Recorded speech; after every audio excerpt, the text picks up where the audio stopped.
কোরআন শব্দটির অর্থই হলো পাঠযোগ্য, পঠিতব্য, যেটি খুব বেশি পরিমাণ পাঠের একটি কিতাব। এই নামটুকু দিয়েই মহান আল্লাহ বিশ্ব মুমিন মুসলমানকে উৎসাহিত করেছেন যাতে মানুষ কোরআন পড়ার প্রতি বেশি আগ্রহী হয়, কোরআনকে অধিক পরিমাণ তেলাওয়াত করে। সেদিকে মনোযোগ বাড়ানোই আল্লাহ পাকের মূল লক্ষ্য। যদিও কোরআন শরীফে উল্লিখিত রয়েছে কোরআনে হাকিম, কোরআনে মাজিদ, এই জাতীয় নামগুলো কোরআনেই উল্লিখিত রয়েছে, আমাদের কাছে আমভাবে পরিচালিত রয়েছে কোরআন শরীফ। যদিও সব শরীফ শব্দটি কোরআনের জন্য গোটা কোরআনে কোথাও ব্যবহৃত হয়নি। কোরআনে ব্যবহৃত হয়েছে কোরআনে হাকিম, কোরআনে মাজিদ, কোরআনে করিম। এই শব্দগুলি কোরআনের জন্য ব্যবহৃত হয়েছে। আমাদের কাছে কোরআন শরীফ বলেই পরিচয় লাভ করেছে। তো যে শব্দটা স্বয়ং আল্লাহ কোরআনের জন্য ব্যবহার করেছেন, আমাদের প্রচলিত ব্যবহৃত শব্দের তুলনায় সেই শব্দ ব্যবহার করাই বেশি বরকত। তো আমরা ওই নামগুলো শুনলেই বুঝি যে কোরআন একদিকে যেমন পবিত্র, অপর দিকে তেমন সম্মানিত, আর একদিকে গোটা কোরআন একটি বিজ্ঞানময় গ্রন্থ। সুবহানাল্লাহ। সেটিকে পড়ার প্রতি মহান আল্লাহ তার নামের সঙ্গেই আমাদেরকে উৎসাহিত করেছে।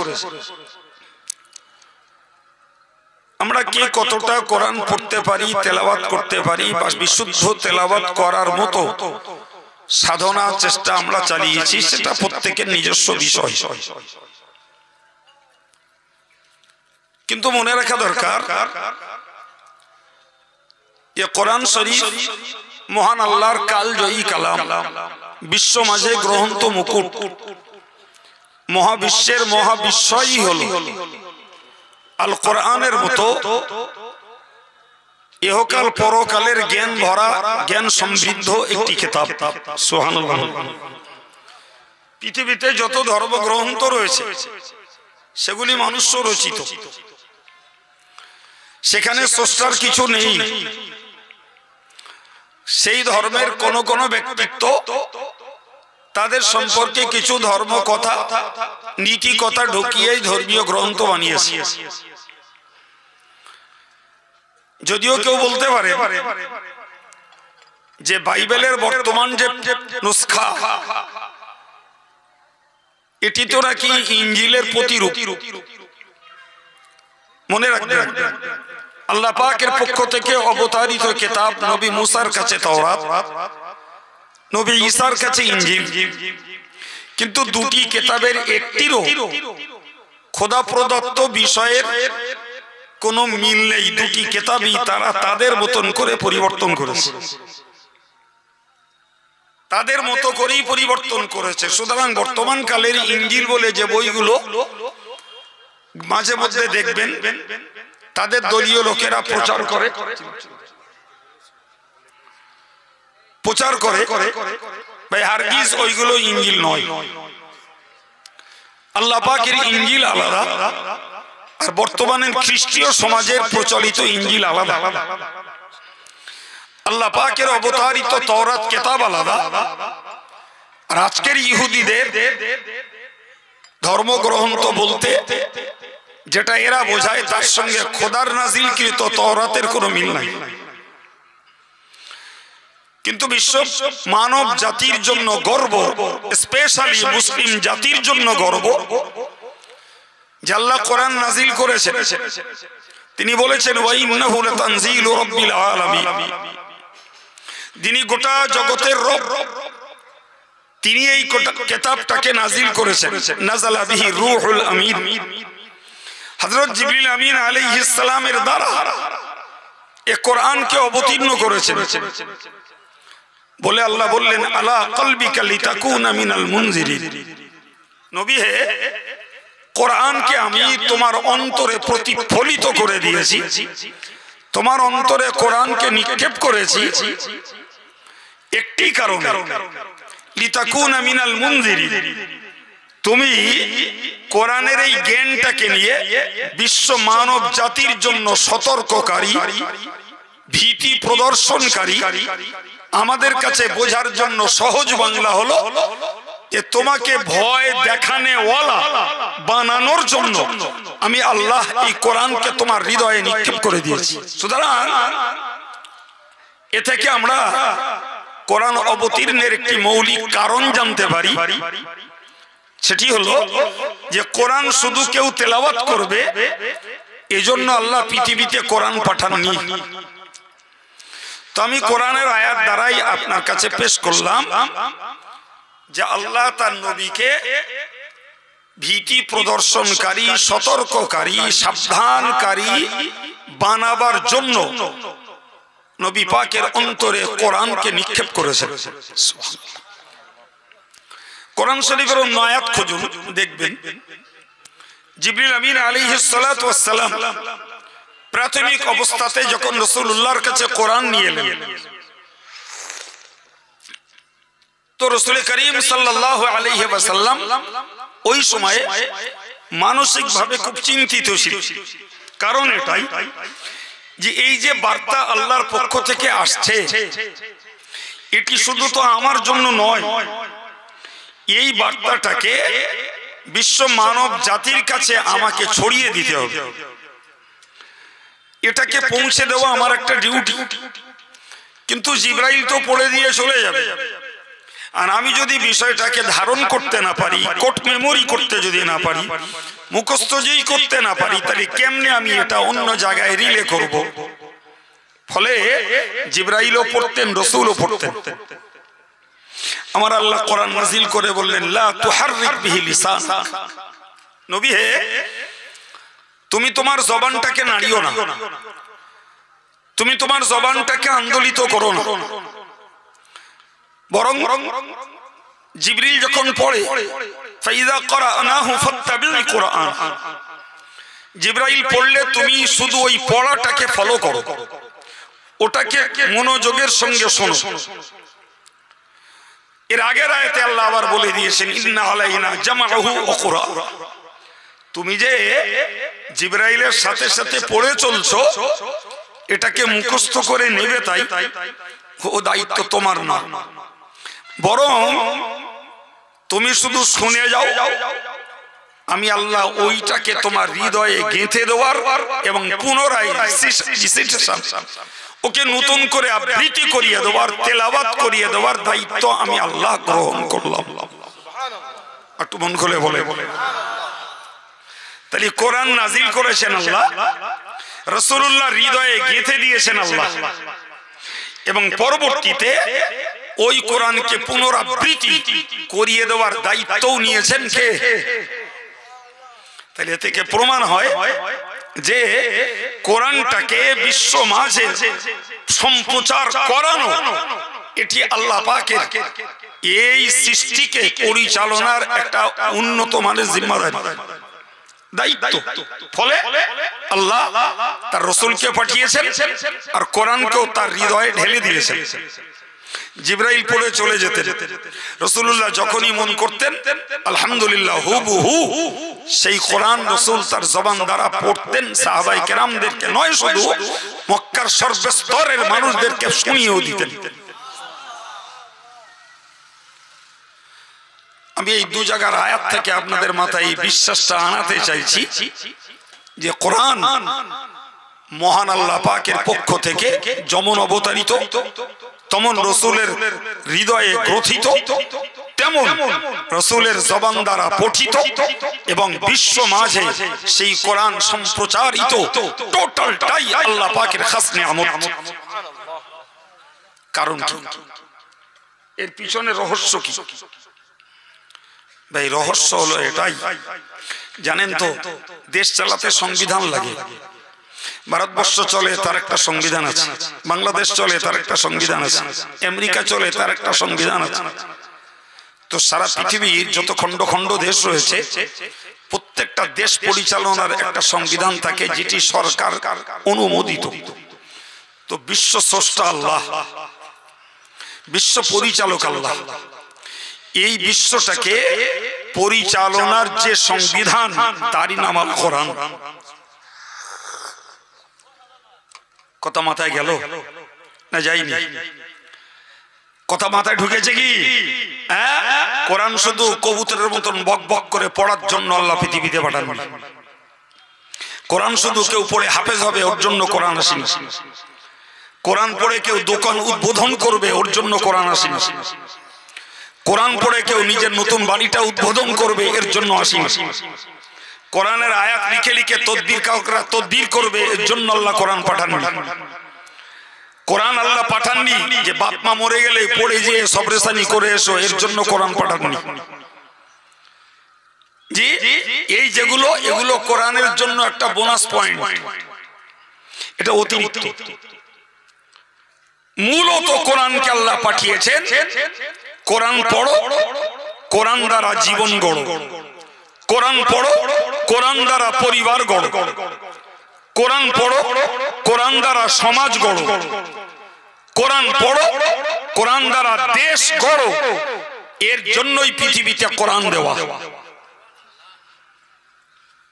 আপনি খুব ভালো করে খেয়াল রাখুন। আমি জানি না, বেয়াদবির মাপ চেয়ে বলছি, বিভিন্ন জায়গার রেকর্ডের ভিত্তিতে বলছি। এই যে মুরব্বীগুলো মাশাআল্লাহ এখানে বসেছেন সবাই প্রায় দিনদার, ইমানদার, নামাজি, মুসল্লি, আলহামদুলিল্লাহ। যদি ইন্ডিভিজুয়ালি সার্ভে করা যায় তো দেখা যাবে 100 জনের ভেতরে 10 জন মনে হয় শুদ্ধ করে কোরআন পড়তে পারেন না। রাগ করলে মাফ করবেন, আমি আন্দাজে বললাম। কথাটা খুব ভুল মনে হচ্ছে আমার, একটু চিল্লে বলবেন ভুল মনে হচ্ছে। অথচ সবাই দিনদার, নামাজি, মুসল্লি। কাদিহাটিতে এই প্রতিষ্ঠানটা চালানোর জন্য কর্তৃপক্ষ অনেকটা ত্যাগ, তিতিক্ষা, সাধনা এবং চিন্তা, চেতনা, অর্থের পেছনে ব্যয় করে, এটা অস্বীকার করা যাবে না। আমি অনেকদিন আগে একদিন এসেছিলাম, মাঝখানে কোনো কারণ বশত আসা হয়নি, ভিন্ন জিনিস আল্লাহ আজকে আনিয়েছেন, কিন্তু দূর থেকে খবরটা রাখি। তো এখানটাই যারা চেষ্টা করে, মেহনত করে, তাদের শুভ চিন্তা, তাদের মূল্যবান সময়, তাদের কষ্টোপার্জিত আর্থিক দান দিয়ে প্রতিষ্ঠানটাকে চালিয়ে যাচ্ছেন। আচ্ছা বলেন তো, দূরের ছেলে, পরের ছেলে এখান থেকে হাফেজ হয়ে চলে যাবে, বিনিময়ে আপনি পাবেন আল্লাহ কবুল করলে সওয়াব, এর বেশি নয়, এর বেশি নয়।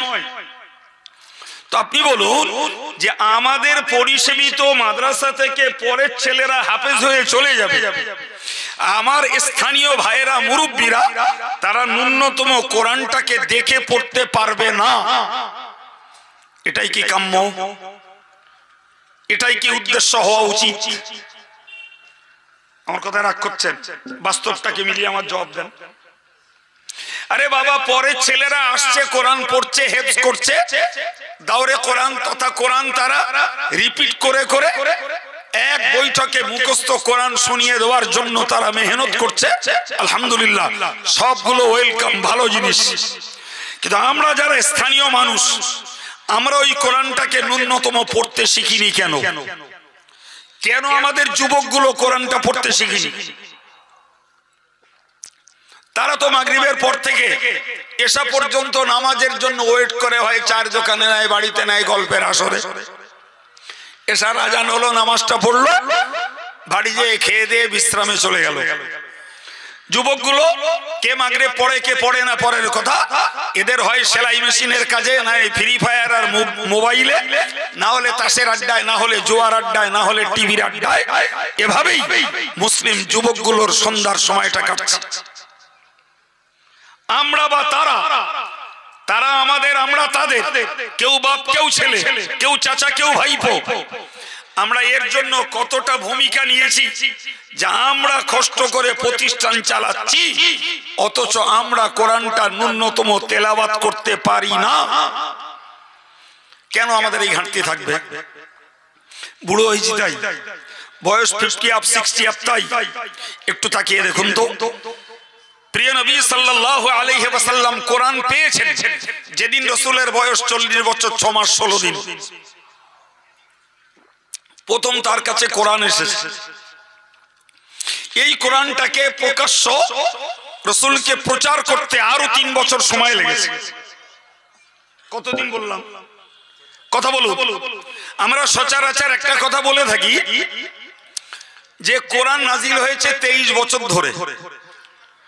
এই কথাটা খুব বহুল প্রচলিত, কথাটা মিথ্যাও নয়, সত্য। কিন্তু মাঝখানে একটা ব্রেক আছে। এই প্রথম দিন কোরআন নাজিল হলো 5টি আয়াত। এই নাজিল হওয়ার পরে টোটালে 3 বছর কোরআনের একটি আয়াতও নাজিল হয়নি। এই সূচনা, মাঝখানে 3 বছর আল্লাহ পাকের পক্ষ থেকে কোরআনের বার্তা আসা বন্ধ। 3 বছর বলে শুরু হলো, দ্বিতীয়বার নাজিল হলো ইয়া আইয়ুহাল মুদাসসির কুম ফাআনজির ওয়া রাব্বাকা ফাকাব্বির, শুরু হলো। ওখান থেকে একটানা 20 বছর রাসূলের ইন্তেকালের পূর্ব পর্যন্ত কোরআন নাজিল হলো। তাহলে বলতে পারা যায় স্টার্টিং এবং এন্ডিং, শুরু এবং শেষ মিলে 23 হলেও ধারাবাহিক কোরআন নাজিল হয়েছে 20 বছর। মাথায় থাকবে না, ভুলে যাবে। 20 বছর প্রথম যে 5টা আয়াত নাজিল হয়েছিল, পরে 3 বছর কোরআন নাজিল বন্ধ ছিল। আমার বক্তব্য, তাহলে প্রকৃতপক্ষে কোরআন যখন পরিপূর্ণ প্রচার শুরু হয়েছে, রাসূলের বয়স তখন 43। আচ্ছা, আপনাদের কি মনে হয় পৃথিবীর প্রজন্ম অনুযায়ী এই 43 বছর, রাসূলুল্লাহর বয়স 43 বছর, আর ওই সময়ে মক্কার লোকেদের বয়স সবাই কিশোর, 10 বছর 11 বছর 12 বছরের কিশোর বা নওজোয়ান, এটা কি হতে পারে? পারে? কখনো পারে? তাহলে পরিষ্কার প্রমাণ হচ্ছে আজকের যেমন 10 বছরের শিশু আছে, সেদিন তেমন 80 বছরের বৃদ্ধও ছিল। রাসূলুল্লাহর মজলিসে বসে 10 বছরের শিশু আব্দুল্লাহ ইবনে ওমর যেমন কোরআন পড়েছে, কোরআন শিখেছে, 70 ঊর্ধ্ব বয়সের হযরত আবু হুরায়রা রাদিয়াল্লাহু আনহু 73 বছর বয়সে ইসলাম কবুল করে তিনিও নবীর দরবারে বসে কোরআন শিখেছেন। আমাদের বাধা কোথায়? আমাদের বাধাটা কোথায় জানেন তো? শিক্ষার পথের সবথেকে বড় বাধা হলো লজ্জা। যারা জীবনে লজ্জা করেছে এদের মূর্খতার রোগ সারেনি। যারা জীবনে লজ্জা করেছে এরা কোনোদিন শিখতে পারে। শেখার পথের বড় অন্তরায় হলো লজ্জা। আল্লাহু আকবার। আমার নবী সাহাবীদের ভিতরে এই লজ্জার আবরণটা ছিল না। ফলে কে কিশোর, কে নওজোয়ান, কে মাঝবয়সী, কে বৃদ্ধ, কে প্রৌঢ়, সব শ্রেণীর মানুষ প্রিয় নবীর দরবারে বসে বসে কোরআন পড়া শিখেছে। আমি আজকের যাদেরকে এই মেসেজটা দিচ্ছি, আমি খুব আস্থা রেখে দিচ্ছি, এখানে যত মুরব্বী আছে এরাও যদি মনে করে আল্লাহর প্রতি ভরসা রেখে আমি বলতে পারি উইদিন 3 মাস বসুক, এরাও কোরআন পড়া শিখে যাবে। আমরা সুন্নাতুল জামাত সংগঠনের ভাই মুরব্বীদের, বয়স্কদের কোরআন পড়াই। তাদের ক্লাস টাইম এশার নামাজের পরে 72 বছর বয়সে কোরআন পড়া শিখছে। আমরা জামিয়ায় তাদেরকে কোরআন পড়তে দিয়ে তাদেরকে সম্মানিত করেছি কিছু উপরে হুকুম দিয়ে। দরকার একটা মনোযোগ, দরকার একটা মনোবৃত্তি, এর প্রতি একটা আকর্ষণ। জানেন তো, যদিও শরীয়তের মসলাতে পাখি পোষা জায়েজ নয়, সে একটা স্বাধীন প্রাণী, তাকে আপনি খাঁচায় বন্ধ করে পোষ মানাবেন এ অনুমতি ইসলামী নেই। কিছু মানুষ শখ করে করেও বসে। এখন যারা শখ করে পাখি পোষে, মনে করুন একটা কাকাতুয়া পাখি, টিয়া পাখি পুষছে, কিসের জন্য? তার জন্য খাঁচা কিনে খাঁচায় বন্দি করে তাকে চানা দানা খাইয়ে তাকে পুষতে যায় কেন? আমাদেরকে দেখেন অনুমনস্ক হবেন না, এটা কাহিনী না। ফালুক ফুলুক করবেন, কিচ্ছু বুঝবেন না। আমি জীবনী গাইতে বসিনি। এই পাখি পুষছে কেন ভাই? পাখি পোষার মালিকের একটা মৌলিক শখ হলো এই পাখিটা আমাদের পরিবারের সঙ্গে ঘনিষ্ঠ হয়ে একদিন ওই পাখিটা মানুষের ভাষা বলবে। সুবহানাল্লাহ বলে বলে না বলে না পাখিতে আজান দেয়। ফেসবুক যারা চালায় ছেলেরা জানে পাখিরা আজান দেয়। জি, ওই পাখিটা সে একটা উড়ন্ত প্রাণী। সে ওই বাড়ির ছেলেটা তার আব্বাকে আব্বা বলে, দুদিন পরে পাখিটাও তারে আব্বা বলে। সে তার মাকে মা বলে, পাখিটাও তারে মা বলে। বাপ ছেলেটাকে খোকা বলে, পাখিটাও তারে খোকা বলে। কথাটা ভুল না ঠিক? যেদিন ওই জঙ্গলের উড়ন্ত পাখিটা মানুষের ভাষা বলতে শিখে ভাই, সেদিন এই মালিকের জানটা তৃপ্তিতে ভরে ওঠে যে সত্যকারের আমি পাখিটা পোষে আমার সার্থক হয়েছে। দেখো আল্লাহর সৃষ্টি পাখি, সে মানুষের ভাষা বলছে, কোরআন পড়ছে, আজান দিচ্ছে। তাহলে কি বোঝা যায়? ভালো সোহবতে থাকলে মন্দটাও ভালো হয়ে যায়, অবলাটারও ভুল ফুটে যায়। ঠিক না ভুল? এই জন্য পীর বুজুর্গরা বলেন, সোহবতে সালেহ তোরা সালেহ কুনাত, সোহবতে তালেহ তোরা তালেহ কুনাত।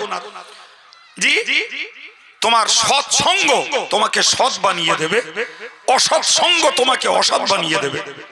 সুতরাং তুমি জগতে বাস করো, বাস্তব সমাজে বাস করো, কিন্তু আন্তরিকভাবে একটা সৎ সঙ্গে সময় কাটাবার চেষ্টা করো। লেনদেন, ব্যবসা ভিত্তিক, রাজনীতি ভিত্তিক যার সঙ্গে পারো, কিন্তু মনের সম্পর্ক রাখো একটা আল্লাহওয়ালা দিনদার মানুষের সঙ্গে। তোমার মনটা সতে পরিবর্তন হবে। প্রিয় ভাইরা আমার, আমি ওই গল্পটাকে দুম করে 2 মিনিট খরচা করে আপনাকে শোনালাম, এমনি নয় ভাই। আমাদেরকে আল্লাহ পৃথিবীতে পাঠিয়েছেন। আল্লাহর দৃষ্টিতে আমরা অবলা প্রাণীর মতো। আমরা হয়তো যে পরিবেশে বেড়ে উঠেছি, মাতৃভাষা সেই পরিবেশেই তৈরি হয়েছে। আরবিতে জন্ম নিলে আরবি কথা বলে, আরব দেশে জন্ম নিলে, ইংরেজিতে জন্ম নেয় সেই পরিবেশে ইংরেজিতে কথা বলে। বাঙালির জন্ম বাংলায় কথা বলছে, হিন্দি এলাকায় জন্ম তো হিন্দিতে কথা বলছে। ওই আফগানিস্তানে যার জন্ম সে ফার্সিতে কথা বলছে। এটা তো পরিবেশের মূল্য। কথা বলে, এটা কি পরিবেশ? এটা পরিবেশ। কিন্তু আমার আল্লাহ চেয়েছেন, বান্দারে তোরা তোদের জাতীয় ভাষায়, মাতৃভাষায় যেখানে তোর জন্ম, যে পরিবেশে তোর জীবন গড়া, তুই সে কথা বল। কিন্তু আমি তোর প্রতি খুশি হব যেদিন তুই আমার ভাষাটা তোর মুখ দিয়ে বলতে শিখবি। কথা বলে, আমার আল্লাহর ভাষার রেকর্ড তো আল কোরআন। যেদিন বান্দা তার জবান থেকে আল্লাহর কোরআন পড়তে শিখবে, আউযু বিল্লাহি মিনাশ শাইতানির রাজীম, বিসমিল্লাহির রহমানির রহিম, আলহামদুলিল্লাহি রাব্বিল আলামিন, আর রহমানির রহিম। আমার আল্লাহ খুশি হয়ে যাবে, আমার বান্দা আমার ভাষা বলছে। কার ভাষা? তাহলে মালিক কাকাতুয়া পুষে, তার কাছে মানুষের ভাষা পেলে যেমন খুশি হয়, আমার আল্লাহ ভিন্ন ভিন্ন ধর্মের মানুষ বানিয়েছেন। এই ভাষাটাও আল্লাহর সৃষ্টি, হিন্দি, সংস্কৃত, আরবি, ইংরেজি। কোরআন বলছে, ওমিন আয়াতিহি ইখতিলাফু আলসিনাতিকুম ওয়া আলওয়ানিকুম। আল্লাহর কুদরতের নিদর্শন হলো তোমাদের ভিন্ন ভিন্ন রং আর ভিন্ন ভিন্ন ভাষা। এটাও আল্লাহর অসাধারণ শক্তির একটা নিদর্শন। চিল্লে বলে। সুতরাং সংস্কৃতটাও আল্লাহর, আরবিটাও আল্লাহর। ভাষা দোষ করিনি, দোষ করে ভাষার জ্ঞান। কথা বুঝতে পারছেন কি?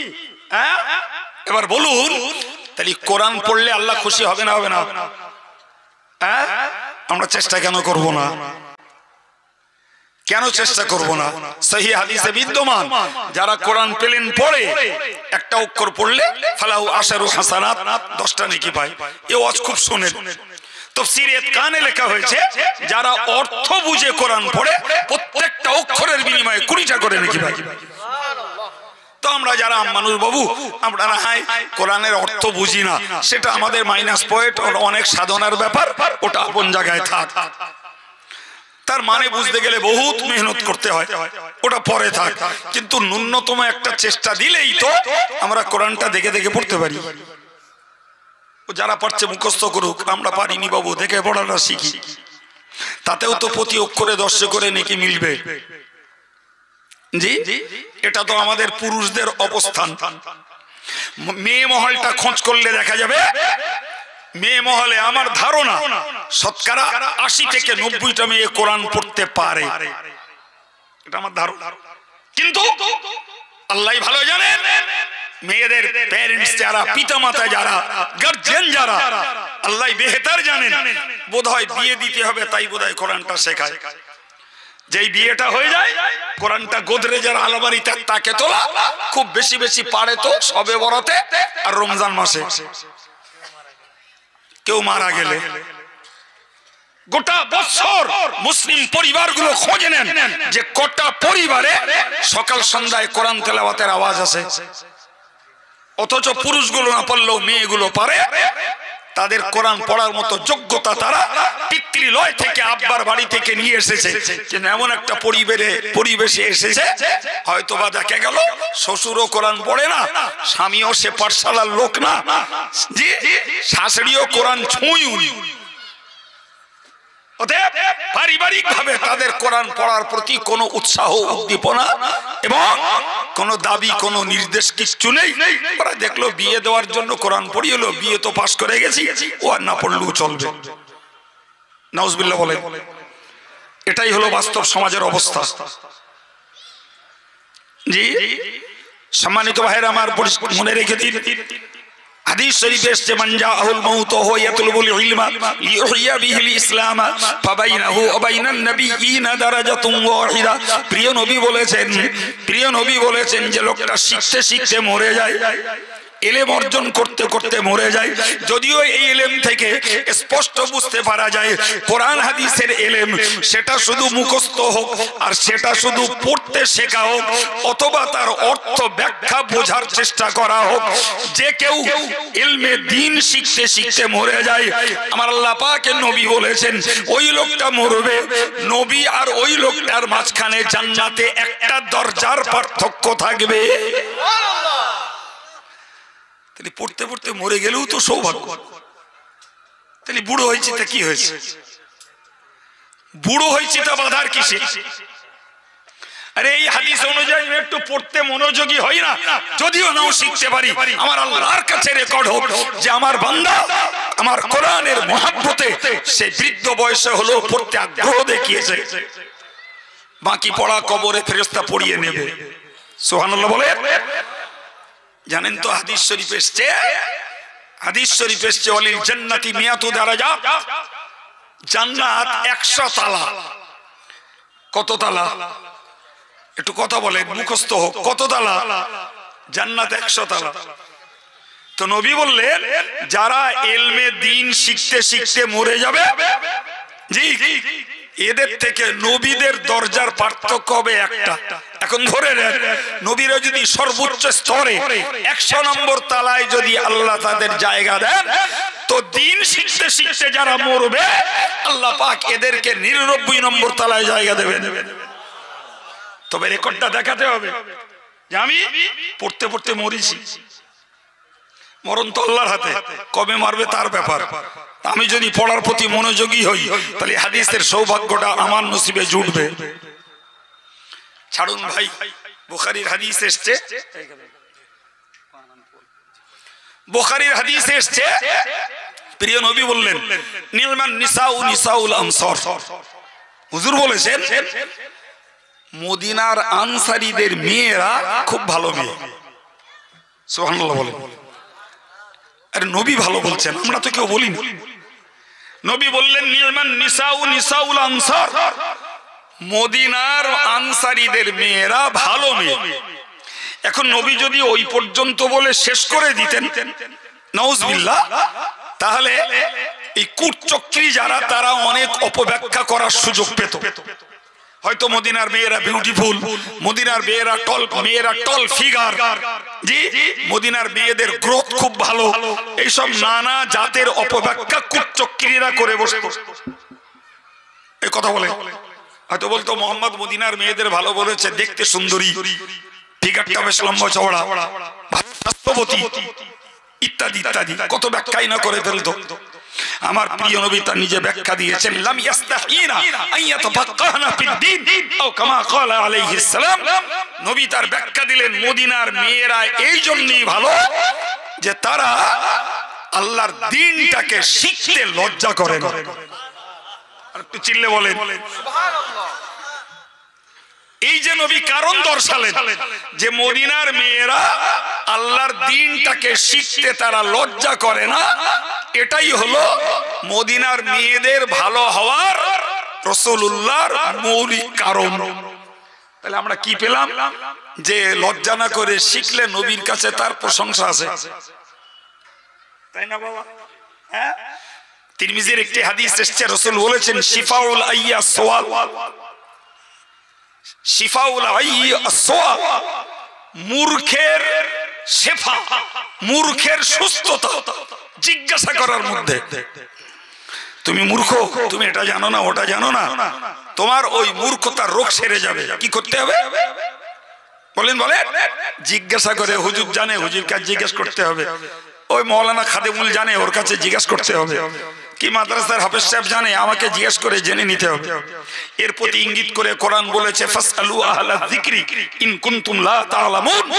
ফাসআলু আহলা যিকরি, যারা যারা কোরআন হাদিসের জ্ঞান রাখে, যারা কোরআনের পণ্ডিত, এদের কাছে তোমরা জিজ্ঞাসা করো, ইন কুনতুম লা তা'লামুন, যদি তোমরা কোনো বিষয় না জানো। তাহলে এই জাতীয় আয়াত আর হাদিসগুলো অজ্ঞ মানুষদের, মূর্খ মানুষদের, অশিক্ষিত মানুষদের, অজানা মানুষদের জেনে নেওয়ার জন্য খোদ আল্লাহ এবং রাসূল উৎসাহিত করেছেন। সুবহানাল্লাহ। এখন যদি কোনো হুজুর বলে, জিজ্ঞাসা করলে বলে বেয়াদব, ওটা আলাদা জিনিস, ও বেয়াদবের ভাষা, ও আলাদা ছড়ি। কথা বুঝতে পারেননি? মুজাদ্দিদ জামান ফুরফুরা দাদা পীর সাহেব কিবলা রাহমাতুল্লাহ আলাইহি, তিনি অনেক সময় ওয়াজ করে নেমে এলেন। অনেক ভক্তরা গেল, এটা জিজ্ঞেস করছে হুজুর এটা কি হবে, ওটা জিজ্ঞেস করছে হুজুর এটা কি হবে।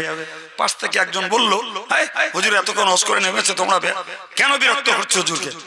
দাদা হুজুর বলতেন, ও গো, তা তোমার এত গাত্রদাহ কেন গো? হ্যাঁ, লোকটা জিজ্ঞেস করছে আমার কাছে, তাতে তোমার এত গা জ্বলছে কেন? সুবহানাল্লাহ বলা যাবে না? জিজ্ঞেস করছে আমার কাছে। আরে বাবা, জিজ্ঞাসা করলে মনের কিউরিওসিটি দূর হয়ে যায়, অজানা জিনিস জানতে পারে, ওইটাকে নিয়ে সে আরেক জায়গায় হেদায়েতের কাজে লাগাতে পারে। তাহলে লোকটা জিজ্ঞেস করছে আমার কাছে, তুমি তো বিরক্ত হচ্ছ কেন? কথা বুঝতে পারেননি? পাত্রে যদি কিছু না থাকে তখন জিজ্ঞেস করলে রাগ হবে। দাদাজির পাত্র তো খালি ছিল না, কথা বলছেন না কেন? খালি ছিল। ওই জন্য জিজ্ঞেস করলে রাগ করতেন না, খুশির সঙ্গে জবাব দিতেন, খুশির সঙ্গে। কোন রাগ, দেশ, ক্ষোভ, অভিমানের কিচ্ছু ছিল না। আরে এই এলেম না, এলেম হলো পুকুরের মতো। পুকুর বোঝেন তো? পুকুর কাটলি কি হয়? বেড়ে যায়। এলেম ওইরকম, যত খরচ করে তত বাড়ে। সুবহানাল্লাহ বলো। যত খরচ করে তত বাড়ে। আচ্ছা বলেন দিন, একটা কথা বলে ফেলি, হজ এখন আমার অন্য জায়গায়, একটু বলেন দিন। আচ্ছা বলেন দিন, মেয়ে ছেলের চুল বড় না মদ্দা ছেলের চুল বড়? মেয়ে ছেলে। জি, এমনি দেখতেছি মেয়ে ছেলের চুল 1 ফুট 1.5 ফুট। ভাই হিসাব ভুল বলো, চুল মেয়ে ছেলের বড় না, চুল বড় মদ্দা ছেলের। চুল বড় মনে করতে কি কথা বলতে, লোকের তার কেটে গেল নাকি? সারা দুনিয়ার মেয়ে ছেলের চুল বড়। ভাই বোঝার ভুল হচ্ছে। জি, একটা অ্যাডাল্ট মেয়ে সে চুল খাটে না, ওইভাবে ছেড়ে দেয়। চুল ছোট হলেই বিয়ের ক্ষেত্রেও তো আটকে যায়, চুলির গোছাও দেখে অনেক, ফলে ওদের আর অ্যাডাল্ট হয়ে গেলে চুল কাটি। কিন্তু বলেন তো, একটা লোক যদি চুল কাটে, তাহলে পুরুষ মাসে অন্তত 1 ইঞ্চি করে চুল বাড়ে। 1 ইঞ্চি চুল বাড়লি 12 মাসে 12 বার কাটে, মানে 12 ইঞ্চি কাটে। হ্যাঁ না বলেন? তাহলে যদি লোকটা 60 বছর বাঁচে, আর 60 বছরে প্রত্যেক বছরে 12 ইঞ্চি করে চুল কেটেছে, 60 বছরে চুলির হিসাব কতটা হবে বলেন? 60 ফুট বছরে 12 ইঞ্চি মানে 1 ফুট, তাহলে 60 বছর চুল কাটছে মানে 60 ফুট। মেয়েদের 60 ফুট চুলেরই তো পাততলায় পড়ে যেত, ঘিঁচড়ে যেত, সারা লোক চাপা দিত। এর একান্ত কারণ মেয়েদের চুল কাটা হয় না, বাড়ে না, পুরুষের চুল কাটা হয় বলেই বাড়ে। মাথায় ঢুকিনি কথা?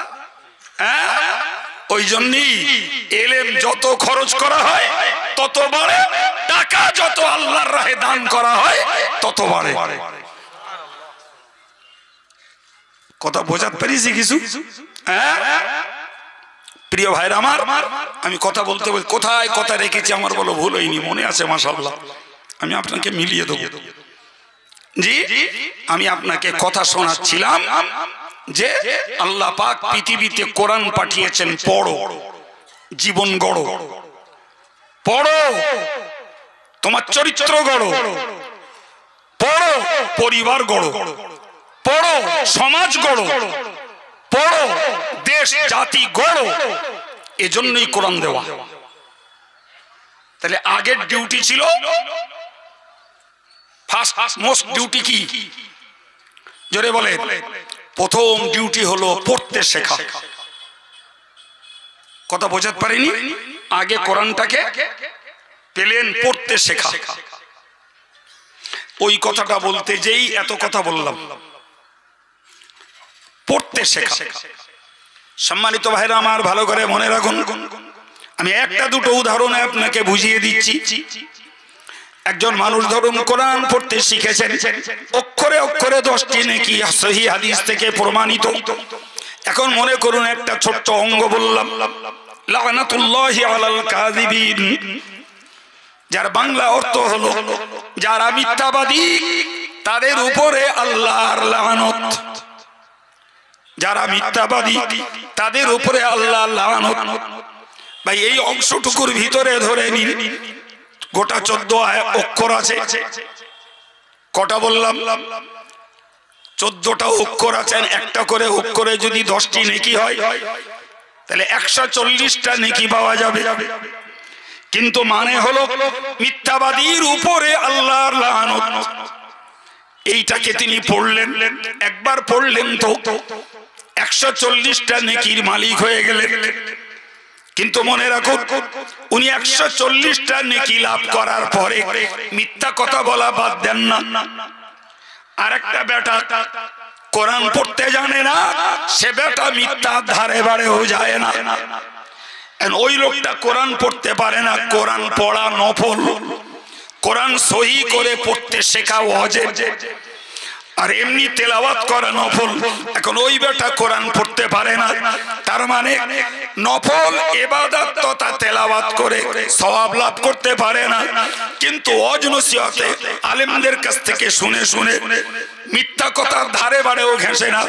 বিশ্বাস করুন, ওই লোকটা কোরআন পড়তে না পারার জন্য সে জাহান্নামী হবে না, কিন্তু কোরআনটাকে আমল না করার জন্য যতই পড়তে পারুক তাকে জাহান্নামী হওয়া লাগবে। প্রকৃত লাভ হলো পড়া আর আমল করা, দুটো হলেই লাভ।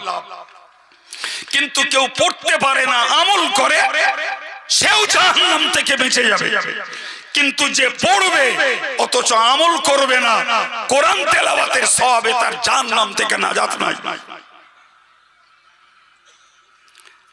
মাথায় ঢুকছে আমার কথা? জি, এরকম উদাহরণ দিলে এক গাদা দিতে পারবো কোরআন থেকে, অনেক উদাহরণ দিতে পারবো। যে কেউ পড়ে না আমল করে, আর কেউ পড়ে তা আমল করে না। মনে ভাবুন, আমাদের পরিবারের মেয়েরা কোরআন পড়ে, সবে বরাতে পড়ুক, রমজানে পড়ুক, আর মানুষ মারা গেলে পড়ুক, কোরআন পড়ে, যোগ্যতা আছে পড়ে।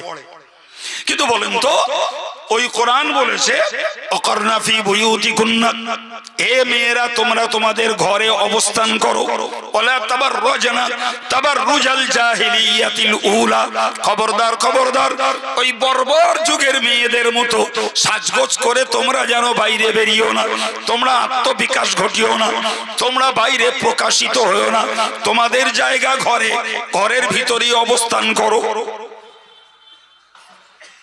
এখন মনে করুন ওই অংশটুকুতে 30টা অক্ষর আছে, আমি যেটুকু পড়লাম 30টা অক্ষর আছে, তাহলে ওইটাকে একবার তেলাওয়াত করলে 300 নেকি পাওয়া যাবে।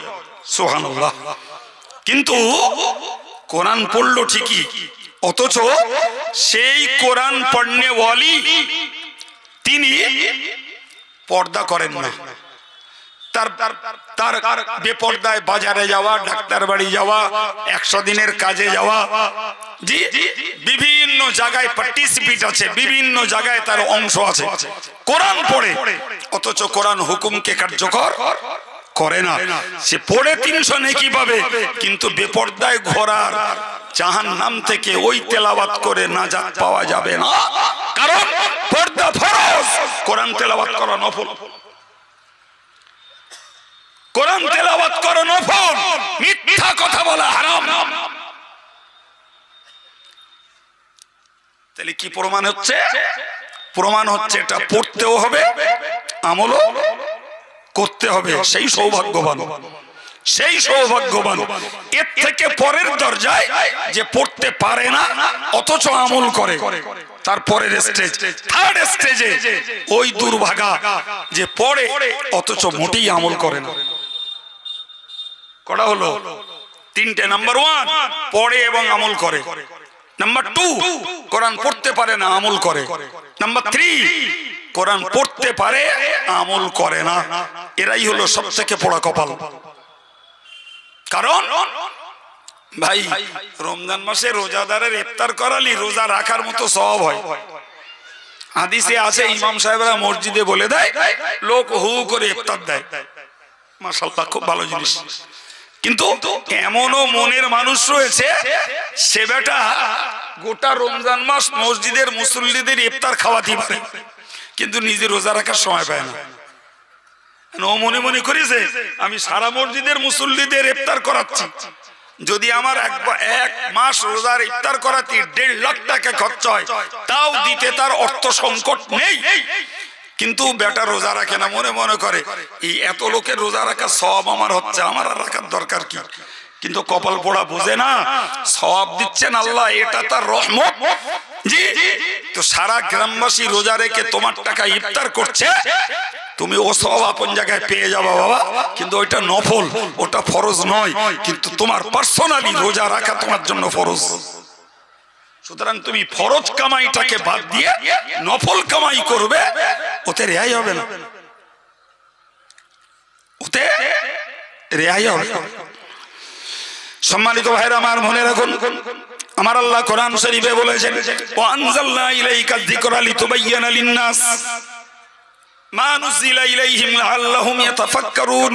আমার আল্লাহ বললেন, ওয়া আনজালনা ইলাইকা যিকরা, ওগো নবী আমি তোমার কাছে কোরআন নাজিল করেছি, লিতুবাইয়িনা লিন-নাস, এই কোরআনের বায়ান তুমি মানুষের কাছে করবে, মা নুজিলা ইলাইহিম, যা কিছু তাদের কাছে অবতীর্ণ করা হয়েছে, লাআল্লাহুম ইয়াতাফাক্কারুন, আশা করা যায় এই কোরআনের বায়ান শুনে তারা ভাবনা চিন্তা করবে, গবেষণা করবে, তাদের লাইফ স্টাইলটাকে চেঞ্জ করবে, তাদের জীবনের ক্যারেক্টারটাকে, চরিত্রটাকে তারা ভালো করবে, তারা আল্লাহ মুখ হবে, কোরআন মুখ হবে। একবার জোরে বলুন সুবহানাল্লাহ। আল্লাহ পাকের উদ্দেশ্য, নবী কোরআন দিয়েছি, তুমি লোকের কাছে বলো। আশা করা যায় মানুষ কোরআনের জ্ঞান শুনে, কোরআনের বার্তা নিয়ে মানুষ ভাববে, গবেষণা করবে, চিন্তা ভাবনা করবে, তাদের জীবনটাকে তারা পরিবর্তন ঘটাবে। এই জন্যই আমি কোরআন দিয়েছি। সুবহানাল্লাহ। জি, সম্মানিত ভাইরা আমার, হাদিস শরীফে এসেছে, হুজুর বলেছেন, মান ক্বালা বিহি ফাকাদ সাদাকা, যে লোকটা কোরআন দ্বারা কথা বলে ওই লোকটা সত্য কথা বলে। ওমান আমিলা বিহি উজিরা, যে লোকটা কোরআনের বিষয়কে আমল করে তাকে পুরস্কৃত করা হবে। ওমান হাকামা বিহি আদালা, যে লোকটা কোরআন দ্বারা ফয়সালা করবে ওই লোকটা ন্যায় ফয়সালা করবে। ওমান হুদিয়া ইলাইহি হুদিয়া ইলা সিরাতিল মুস্তাকিম, যাকে কোরআনের পথে ডাকা হবে ওই লোকটাকেই সরল সহজ সঠিক পথের দিকেই ডাকা হবে। তাহলে কোরআন থেকে কথা বললে সেটা সত্য, কোরআনে আমল করলে সওয়াব পাওয়া যাবে, কোরআন দ্বারা বিচার করলে ন্যায় বিচার হবে, কোরআনের পথে আহ্বান করলে সত্য পথের দিকেই আহ্বান করা হবে। সুবহানাল্লাহ। প্রিয় ভাই আমার, আমার আল্লাহ বললেন নবী তুমি কোরআনের বায়ান মানুষের কাছে করো। তার মানে কি? তুমি মানুষকে সত্য পথের দিকে ডাকো, তুমি মানুষকে ন্যায় বিচারের দিকে ডাকো, তুমি মানুষকে কোরআনের প্রতি আমলের দিকে ডাকো। প্রিয় ভাইরা আমার, এই যে মানুষগুলো দিনদার নামাজি মুসল্লি রয়েছে আলহামদুলিল্লাহ, এই আমলগুলো সব কোরআনের। সুবহানাল্লাহ বলবেন না? জি, হয়তো আপনারা কোরআন দেখে পড়তে পারেন না, তার উপরেও আমি উৎসাহ দিয়েছি, চেষ্টা করলে পেরে যাবেন। কিন্তু আলেম ওলামারা হুজুররা ওয়াজ নসিহত করেছেন, সেই কোরআনের আমলের কথা মানুষকে শুনিয়েছেন। আলহামদুলিল্লাহ, আজকাল শুনতে শুনতে বেনামাজি নামাজি হয়েছে, বেদাড়ি দাড়িওয়ালা হয়েছে, খালি মাথা টুপিওয়ালা হয়ে গেছে। ভাই হারাম পথের পথিকটা হারাম থেকে ফিরে হালালে চলে এসছে। জি, একদিন করতে করতে আলেমদের বাঙালি জাতির কাছে বাংলা ভাষার বক্তব্য দিন দিন শুনতে শুনতে এই মানুষগুলো তারা কোরআনের পথের পথিক হয়ে গেছে। এটাই হলো আল্লাহ লাখ শুকরিয়া। সুবহানাল্লাহ বলে। জি প্রিয় ভাই আমার, আমার আল্লাহ বললেন নবী আমি কোরআন পাঠিয়েছি, মানুষকে বয়ান করো, কোরআনের কথা শোনাও। অন্য আয়াত পাকে বলেছেন কিতাবুন আনজালনাহু ইলাইকা লিতুখরিজান নাসা মিনাজ যুলুমাতি ইলান নূর। সুবহানাল্লাহ। আল্লাহ বললেন নবী হে আমি কিতাবুন আনজালনাহু ইলাইকা, কোরআনের মতো কিতাবটাকে তোমার কাছে অবতীর্ণ করেছি, কারণ এটাই লিতুখরিজান নাস, তুমি মানুষকে বার করে আনবে। কোথা থেকে বার করবে? মিনাজ যুলুমাত, শিরকের অন্ধকার থেকে, হারামের কুসংস্কার থেকে, বেদাতের কুসংস্কার থেকে মানুষকে বার করে আনো, এনে শিরক থেকে তাওহীদের দিকে, কুফর থেকে ঈমানের দিকে, বেদাত থেকে সুন্নতের দিকে, বদ আখলাক থেকে সত্য আখলাকের দিকে মানুষকে ঢুকিয়ে দাও। তাদেরকে জাহান্নাম থেকে বার করে জান্নাতের পথ দেখিয়ে দেবে। এই জন্যই তোমার কাছে কোরআন দিয়েছি। এমনি দেই নাই। সুতরাং শুধু কোরআনের হাফেজ হয়েও 16 আনা কোরআনের হক আদায় হবে না। কোরআন শুধু পড়তে শিখেও 16 আনা কোরআনের হক আদায় করা যাবে না। জি, পড়ার সব আপন জায়গায়, হেফজের মর্যাদা আপন জায়গায়, কিন্তু দরকার মূলত আগে দুবার বলেছি, আবার একবার বলছি, কোরআন দিয়েছি জীবন গড়ো, কোরআন দিয়েছি পরিবার গড়ো, কোরআন দিয়েছি কোরআনের পক্ষে সমাজ গড়ো, কোরআন দিয়েছি কোরআনের পক্ষে দেশ গড়ো, তবেই তো কোরআনের হক আদায় হবে। এখন ভাই আমার দেশ ভারতবর্ষ সাপোজ, জি, তো ওলামা সমাজ, পীর সমাজ যারা এই সমাজের মাটিতে হেদায়েতের বার্তা শোনাচ্ছেন, তো আমরা ভারতবর্ষে বাস করি, যেখানে ধরে নেন 14% মুসলিম, বাকি 86% নন মুসলিম। তাহলে 14% মুসলিমের ক্ষমতা নাই 86% অমুসলিমের মাঝে কোরআনী আইন শাসন চালু করবে, প্রতিষ্ঠিত করবে। ইট ইজ ইম্পসিবল, এটা অসম্ভব, হতেই পারে না। ছাড়ুন, 86% নন মুসলিমের ডিউটি আপনার নয়, আপনার অন ডিউটি ফর ওন, নিজের দায়িত্বটা নিজের। এবং আমার আন্ডারটেকিং, যে সমস্ত পরিবারের সদস্যরা রয়েছে তাদের দায়িত্বটা আমার, ওই জায়গাটা অস্বীকার করা যাবে। সুতরাং 86% নন মুসলিমের মাঝে তুমি যদি কোরআনকে প্রতিষ্ঠিত নাই করতে পারো, ভারতবর্ষের মতো এরকম দেশে তুমি নিশ্চিত দায়িত্ববাহী নও, অপরাধী নও, দায়বদ্ধতা তোমার ঘাড়ে নয়। কিন্তু যে 14% মুসলিম পরিবার, এই 14% মুসলিম পরিবারের হেড অফ দ্য ফ্যামিলি যারা, তাদের দায়িত্ব নিজে বাঁচো, পরিবারটাকে বাঁচাও। এই দায় এড়াবেন কি করে? এই দায় কি করে এড়াবো? ওটা আমার কথা নয়। খোদা আল্লাহ পাক বলছেন, ইয়া আইয়ুহাল্লাযীনা আমানু কু আনফুসাকুম ওয়া আহলিকুম নারা, হে ঈমানদার তুমি নিজে বাঁচো, তোমার পরিবারটাকে বাঁচাও। তাহলে আমি নিজে আল্লাহওয়ালা, নিজে সুফি দরবেশ, নিজে তসবিহ পড়ি, নিজে জিকির করি, আলহামদুলিল্লাহ, নিশ্চিত সবগুলো প্রশংসিত ভালো জিনিস। কিন্তু এরপরে তোমার পরিবারটার নজরদারি করো, তোমার স্ত্রী নামাজি কিনা, সে বেপরদায় ঘোরে কিনা, সে গালিগালাজ করে কিনা, সে গলাবাজারি করে কিনা, তোমার ছেলেটা তাস পিটছে কিনা, জুয়া খেলছে কিনা, সে পরের মাল অপহরণ করছে কিনা, সে ক্ষমতার জোরে লোকের সম্পদ আত্মসাৎ করছে কিনা, সে তাস পিটছে কিনা, জুয়া খেলছে কিনা, সে পরকিয়া করছে কিনা, সে মোবাইলে চিত্ত বিনোদনে ডুবে যেয়ে চরিত্রটাকে ধ্বংস করছে কিনা, সে ফ্রি ফায়ার আর পাবজি খেলে টিভি সিরিয়াল চালিয়ে, সে স্টার জলসা জি বাংলা চালিয়ে নিজেকে জাহান্নামী বানাচ্ছে কিনা, তোমার মেয়েটা সে বয়ফ্রেন্ড খুঁজে বেড়াচ্ছে কিনা, তোমার মেয়েটা সে তার চরিত্রটাকে ধ্বংস করছে কিনা, এই দায়িত্বটাও তো হেড অফ দ্য ফ্যামিলির। তুমি মসজিদে বসে তাসবিহ টিপবে, তোমার অধীনস্থ সদস্য যারা তারা জাহান্নামের পথ খুঁজবে। যত বড় দরবেশ হই বাবু, আল্লাহর কাছে ছাড় হবে না, ও দরবেশি লাভ হবে না। এ দায়িত্ব আব্দুল কাইয়ুম আপনার ঘাড়ে চাপাচ্ছে না। কে চাপিয়েছেন? চিল্লে বলুন কে? যদি কোরআনটাকে আমি আমার পরিবারে প্রতিষ্ঠিত করতে পারি, কোরআনের রাজ, কোরআনের হুকুম আমি দেশে চালাতে পারি না, পঞ্চায়েতে চালাতে পারি না, কোর্টে আমি বাধ্য করতে পারি না, থানার বাবুদেরকে গেলাতে পারি না, কিন্তু আমার পরিবারটাকে গেলাতে পারবো না কেন? জবাব খুঁজে বার করতে হবে। শুধু হুজুরগিরি, পীরগিরি আর সুফিগিরি আর আমি দরবেশগিরি করবো ছেড়ে দেবেন আল্লাহ? ছাড় নাই। আপনি তাকিয়ে দেখুন, তাকিয়ে দেখুন, কোন দিকে তাকাবেন? কোরআন দেখুন। কোরআন বলছে যে আল্লাতী তাখাফুনা নুশুযাহুন্না ফাইযুহুন্না।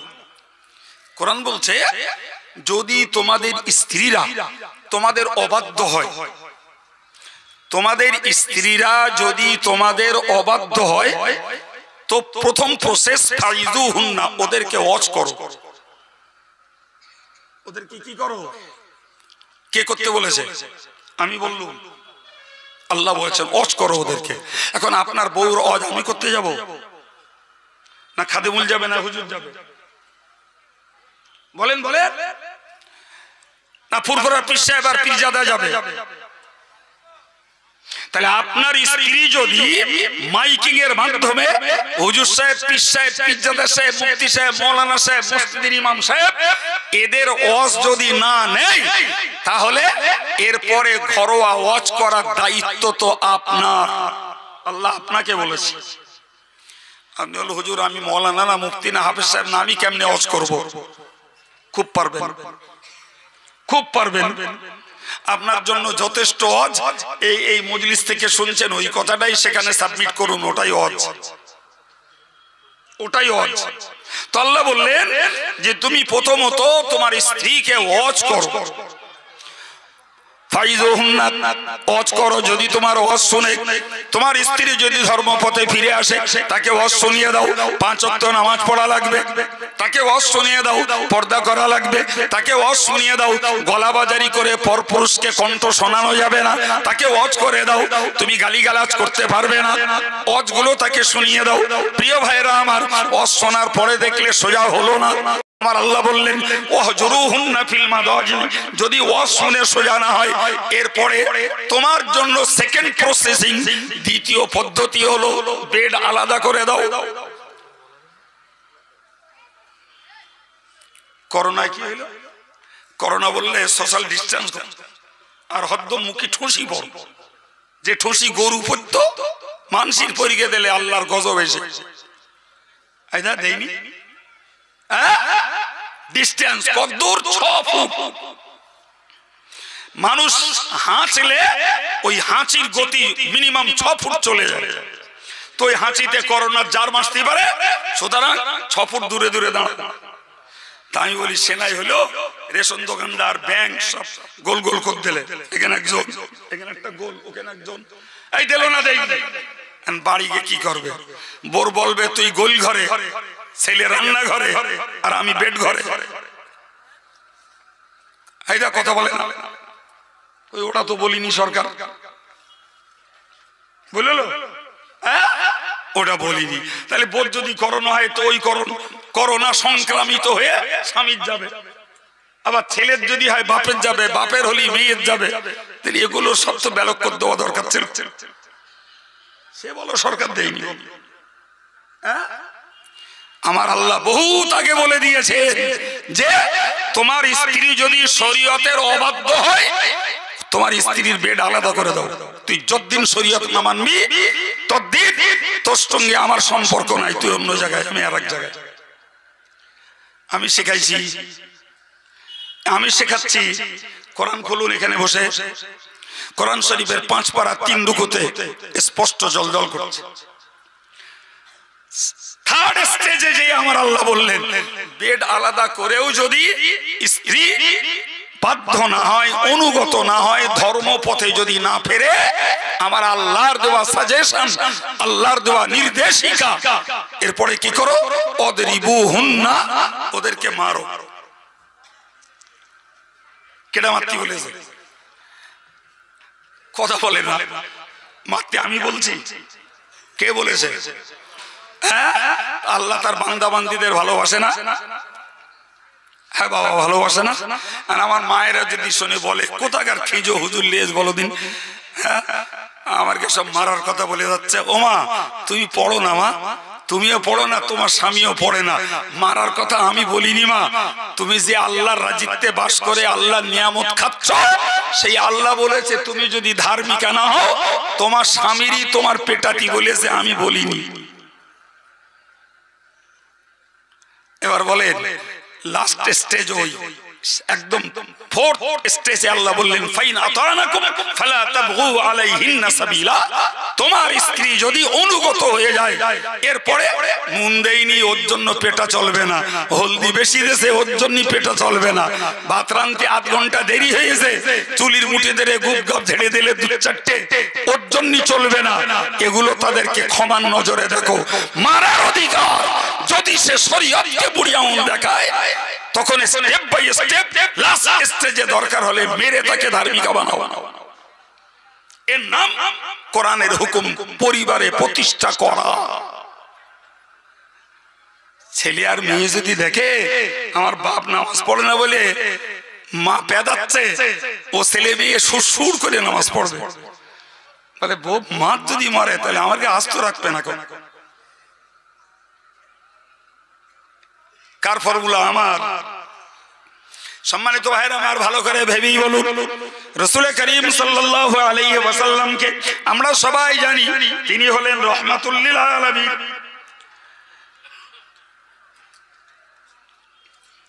তিনি হলেন রাহমাতুল লিল আলামিন।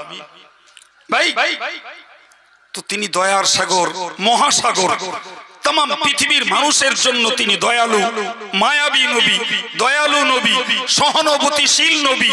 जे नबीर कथा कुराने आल्लाह बोलेছেন আজিজুন আলাইহি মা আনিতুম, তোমরা যাতে কষ্ট পাও নবী তাতে কষ্ট পান, তোমরা যাতে দুঃখিত হও নবী তাতে দুঃখিত হন, তোমরা যারে ব্যথা পাও নবী তাতে ব্যথিত হন। জি হারিসুন আলাইকুম, তোমাদের সুখ, তোমাদের শান্তি, তোমাদের সমৃদ্ধি, তোমাদের সচ্ছলতা, পারলৌকিক জীবনে তোমাদের সুখ, শান্তি, মুক্তি দেখতে তিনি আগ্রহী। জোরে বলেন, আর একটু জোরে বলেন। সম্মানিত ভাইরা, সেই নবী বললেন যে তোমাদের একটা দায়িত্ব হলো, তোমাদের একটা দায়িত্ব হলো মুরু আওলাদাকুম বিসসালাতি ওহুম আবনাউ সাবআ সিনিন। তোমাদের ছেলেটা, তোমাদের মেয়েটার বয়স যখন 7 বছর হয় তখন তোমরা তাকে নামাজ পড়তে বলো। বলো মানে মুখে আদেশ করো, নামাজ পড়ো বাবা। ছেলেটাকে বলো, মেয়েটাকে বলো। 7, 8, 9 3 বছর মুখোমুখি বলো। জি এই বলে বলে বলে বলে মাশাআল্লাহ তারা নামাজি হয়ে গেল। তো বহুত শুকরিয়া। যদি না হয় নবী বললেন অদরিবুহুম আলাইহা ওহুম আবনাউ আশারা সিনিন, এরপরে যখন তাদের বয়স হবে 10 বছর, যদি নামাজ না পড়ে এবারে মারো। মারতে বলেছে কেডা? আল্লাহ বলেছেন। এখানে একটা ভুল ভেঙে দেয়। জি রাসূল বলেছেন, ঠিক আছে, একটা ভুল ভেঙে নাই খুব ভালো করে। ভাই আমরা যেটাকে কোরআন বলছি, এই কোরআনের ভাষা এবং অর্থ, কোরআনের বাক্য এবং অর্থ দুটোই আল্লাহর।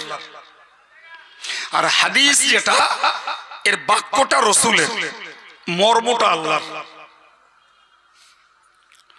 মাথায় দিতে পেরেছি? এই জন্য কোরআন পেলেন পড়লে সওয়াব হয়, কিন্তু কেউ যদি হাদিসের কিতাব খুলে কোরআনের মতন পড়ে সওয়াব হবে না। তবে কোরআনের ভিতরে যে জ্ঞান দেয়া আছে আর হাদিসের ভিতরে যে জ্ঞান দেয়া আছে, এই জ্ঞান আমল করলে কোরআন দ্বারাও সওয়াব, হাদিস দ্বারাও সওয়াব। আর কোরআন পড়লে সওয়াব, কিন্তু হাদিস পেলেন পড়লে সওয়াব নাই। আমি কথাটা এই জন্য বললাম যে ওই যে একজন ভাই বললেন আল্লাহ বলেছেন, কথাটা একেবারে মিথ্যা নয়। আল্লাহ বলেছেন ওই কথাটা এমন কথা যে আল্লাহ পাক ওই কথাটা নবীকে দিয়ে বলিয়েছেন। এর নাম হাদিস। তাই কোরআনের বাক্য আর অর্থ দুটোই কার? সবাই মিলে বলেন কার? আল্লাহ। আর হাদিসের বাক্যটা কার? রাসূলের। আর মর্ম অর্থটা কার? আল্লাহ। এবার বলেন, ওই যে রাসূল বললেন তোমরা তোমাদের বাচ্চাদের 7 বছর বয়স হলে নামাজ পড়তে আদেশ করো। 7, 8, 9 3 বছর মৌখিক নির্দেশ, 10, 11, 12, 13, 14 5 বছরের ব্যাপারে নবী বললেন যে 5 বছরের মধ্যে তোমার বাচ্চাটা নামাজ না পড়লে তাকে মারো। এখন যে নবী রহমাতুল লিল আলামিন, সেই নবী মারতে বলছেন বাচ্চাকে, নবীকে নিষ্ঠুর বলবেন? কথা বলেন না কেন? নিষ্ঠুর বলবেন? বরং জ্ঞানী যারা বুঝে নেবে তারাই, যে নবী যে বাচ্চাটাকে মারতে বলেছেন, আজকে আব্বার কাছে এক ঘা চড় খেয়ে, মায়ের কাছে এক সাজ ভাত না পেয়ে ওই বাচ্চাটা যদি নামাজি হয়ে যায়, তাহলে অনন্তকালের জাহান্নাম থেকে বেঁচে যাবে। সুবহানাল্লাহ বলে। তাহলে এটাই হলো আমার নবীর প্রকৃত দরদ।